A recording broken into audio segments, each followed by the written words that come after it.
Hvernig leggst kvöldið í þig? Rosalega vel. Mér bara líst geðveikt vel á þetta og bara geðveikt spenntur sko.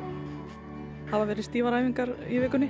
Já, heldur betur. Við erum bara fáið alveg rosalega góð aðstoð og bara allir til að hjálpa og bara geðveikt gaman. Við erum bara úr ánægð með það. Hvernig myndirðu lýsa þessu atriði?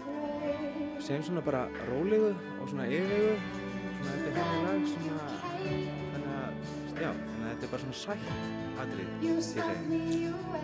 Hvernig myndirðu möguleikana á því að komast áfram í úrslitaþáttinn? Já, verðum ekki bara að vona það besta. Ég vona bara það besta.